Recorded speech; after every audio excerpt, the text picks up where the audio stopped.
One of the advantages of being a historian of ancient China is that in a day and age when politicians demand quick answers or predictions about, the internal or the geopolitical fate of China, I can take a longue durée view. And as much as looking forward is important, taking a reverse gaze at some of the foundational ideas that have shaped Chinese views on how societies are best run and how rulers should exert power and claim authority is, I believe, important. It's important for at least two reasons. First, it helps us understand China on its own terms. And second, it tempers assumptions that contemporary developments in China are either entirely new, unexpected, unpredictable, or even undesirable. Now, the major outlines of Chinese political thought were formulated during the classical age of Confucius. And we're here in the 6th to the 2nd century BC, when the map of what we now call China was a patchwork of contending states perpetually fighting amongst each other for military and economic supremacy. It's important to remember that Chinese political thought was shaped during an age of division, violence, and discord, the so-called warring states period. So de facto, the entire project of empire, initiated by the famous or infamous first emperor, and one could argue still ongoing today in one form or other, that entire project was an attempt to transcend internal social and regional fragmentation and put in place a bureaucratic and military structure that would keep the empire together. So the notion of harmony and the so-called harmonious society, so often hailed, of course, in public discourse by Chinese politicians today, is an ideal with canonical roots that date back more than 2.5 millennia. Now, very few thinkers conceived of harmony as the natural outcome of human behavior. By contrast, social harmony was to be imposed from the top. Now, this was the task either of exemplary rulers, whose moral force of persuasion would inspire others to be conscious of their place in society, or it was to be done by autocrats, who used a system of rewards and punishments and an all-reaching network of bureaucrats to impose their will. Now, the first tradition represents that of Confucius and his followers. The second one, that of Lord Shang, Shangyang, 4th century BC, who, for the sake of a better word, is traditionally referred to as the founding figure of Chinese legalism. Now, much of China's political history was and continues to be footnoted by Confucian and legalist thinking, even though many people today use a different vocabulary or are no longer able to place these ideas historically. Now, to understand Chinese notions of liberty requires filtering this concept through a tradition of political thinking that appeared Confucian on the outside, legalist on the inside, with various shades and combinations along the way. Now, I'd like to make 3 points today. First, that any notion that approximates individual liberty is hard to find in these foundational texts of Chinese political thought.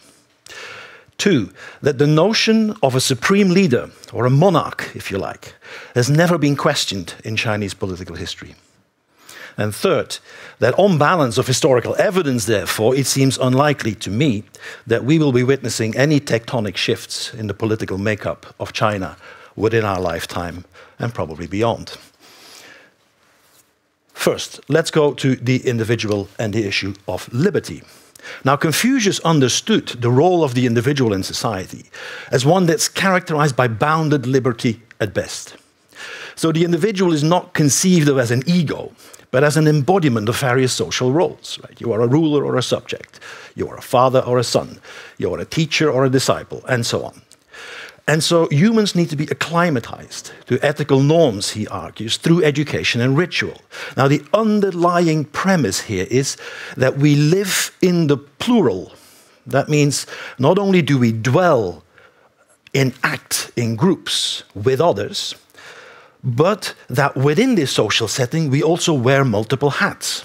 So a person, for Confucius, is an aggregate of multiple roles, rather than an individual, with a one or perhaps even a one-dimensional personality.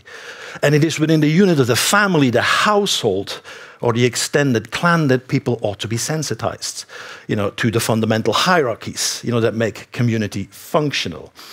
And this notion is sometimes referred to sort of as filial piety, respect for your elders and so on and so on. But it's a political virtue as well, because it implies loyalty. It implies loyalty to the state and subservient respect for authority. Now, throughout Chinese history, the state has upheld this familial model that casts the ruler into the role of the father of the people, and thereby extracting loyalty. So ideologically, the Chinese state, the empire, and the person at its helm always knows what is best for its people. The individual, as a consequence, is judged on the basis of how one fits in.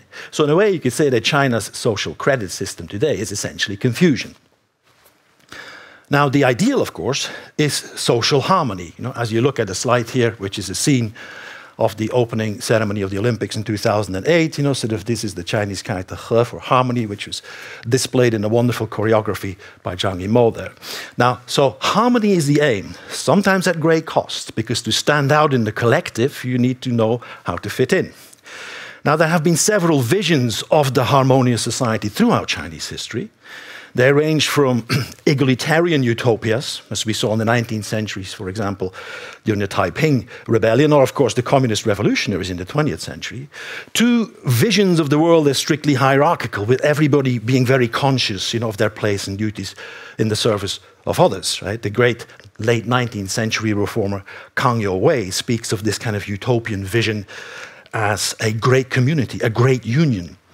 Now, interesting, these archetypes, these images of the harmonious world, tend to be projected back to a golden past from which we in the present somehow have deviated. So the assumption is always that harmony is the default order, and that actually what politicians do is they're correcting, or suppose what the leader or the son of heaven does is correcting sort of deviations from an original state of harmony. So reforming or changing the present can therefore be construed as restoring an originally harmonious order. That also means that revolution or change can be construed as revolving to what came before. And so China's rulers, present and past, have been in the habit of selectively drawing, of course, on terms and concepts championed by their ancient philosophers for force of persuasion. And of course, during the 2000s, when China's leadership took stock of how society had changed since Deng Xiaoping's economic reforms of the 1970s, so this concept of the harmonious society crept into mainland Chinese political rhetoric. The choice of the party's choice of the classical term harmony, of course, covered the range of ambitions, tackling corruption, self-interest, addressing inequality, sustainable development, and even taking care of the environment. So it was as much a political ideal as it is, of course, an ideological glue. Good. Now, let me come to my second point, as I pull up a few selective quotes from the Confucian Analects, from the Book of Lord Shang, and from Xunzi, one of Confucius' followers. Now, ancient China's philosophers had different views on many of the great questions of life, but there was one premise that they all shared, namely the ideal of autocratic monarchy. And by this I mean that the notion that society is best run top-down, and that there can only be one person at the top, was never fundamentally questioned. All economic, social, and military efficiencies were deemed to vanish unless one acknowledged that ultimately only one person must make a final decision. Now, according to Confucius, this person should be a moral exemplar, right? His mandate to rule is a moral one. It's one based on competence, not popularity. Now, remember, Chinese political philosophy originated on the battlefield. Every Chinese thinker or theorist reflects on warfare or draws analogies, of course, from warfare. I mean, all of you, especially people working in IR and working in military academies, will have been exposed to the great classics, the Art of Warfare by Sun Tzu and so on. So this is very, very, very normal, very much sort of the discourse throughout history. So the idea is obviously that the ruler is the parallel or the mirror image of the general, and that like an army that needs an enlightened general at its helm, society needs to be ruled by a vanguard of morally accomplished people, not those elected by the majority, but by a meritocratic elite. Now, of course, realistically, and here that would be the legalist point of view, A ruler, of course, is not always somebody who carries moral credit, but someone who is skillful at leveraging power through manipulating those around him. So even when the person in the top seat is unpopular, incompetent, or, as was the case in Imperial China, a child, for example, the institution must survive. The institution of monarchy must be preserved. So there can only be one Son of Heaven, and that particular principle has never been questioned. Now, what then about the rule of law? Well, in the Chinese legal tradition, the law existed to project the authority of the state into the household.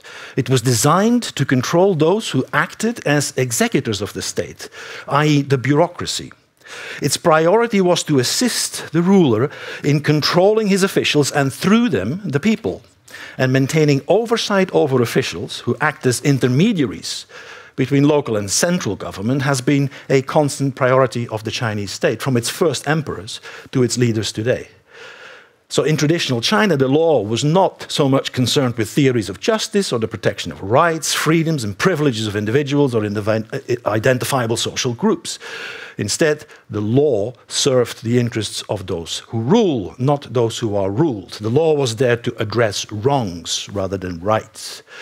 And so things like collective responsibility within households was a red thread in the law. Collective punishment was so too. And the law also enshrined mutual surveillance and the obligation to denounce others or even oneself. So on balance, very few Chinese thinkers believed that laws could compensate for what good customs and habits are able to bring about.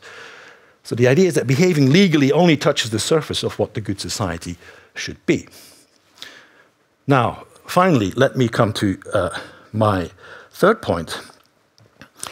What do my observations on some of these ideas, from texts that are 2,500 years old, tell us? What can they about China today? Now, I don't have the perspective, the expertise, or the insight in the mechanisms and the intricacies of what happens, of course, in Chinese politics today. There are lots of China watchers around the world who can do a much better job at this. But as a historian, I believe that the canon of political thought and Chinese history itself conspires against the notion or the desire that was expressed by some a couple of decades ago, as Hal referred to, that China somehow would engage in some sort of long march towards a form of liberalism in the wake of economic modernization. And economic liberalization and political liberalism are not mutually complementary. Well, you've seen that, and we see that now. But as a sinologist, I do not wish to put a value judgment on this here and now. What this means to me, and now I'm going back to the young people that Sergei talked about, what this means to me is that we will just need to become better at learning how to think Chinese. And that doesn't start with us, with academics, or with experts, who spent a lifetime studying China. But that starts in our schools. And it will start only when the great proponents of Chinese social and political thinking are put on the curriculum alongside the Romans, the Greeks, and the European Enlightenment thinkers. There is a centuries-long history that has forged the DNA of Chinese political thinking. And that is one that should make us aware that the founding of the People's Republic in 1949, or Deng Xiaoping's reforms hailed in 1978, could in the end turn out to be mere eddies on the surface of a very deep stream of historical consciousness. And it's time we study that deep history and make it part of our conversations about China today. Thank you. Thank you.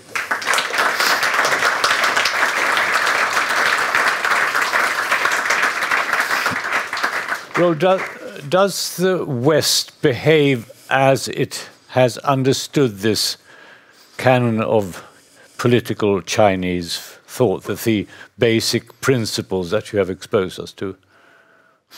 Well, I think, of course, one can never infer, from abstract ideas how people in the present are going to behave, right? In the same way that, sort of our politicians don't behave like people in Athens, discuss, democracy. But I think what is happening is we have a deficit, a knowledge deficit happening. That means that the average Chinese teenager or young intellectual or educated person knows far more about our canon and about what, what we do in the West than our Western teenagers, our Western youngsters know about China. I think in the long term, that's where the battle is going to be won. And we have an awful lot of catching up to do, because for many people, China is only discussed in the West from the moment it appears on our horizon, either as threatening, economically important or challenging, right, or exotic. The one who understands his opponent best will be the I think that has to be the message. Yeah. Yeah. Thank you very much. Thank you.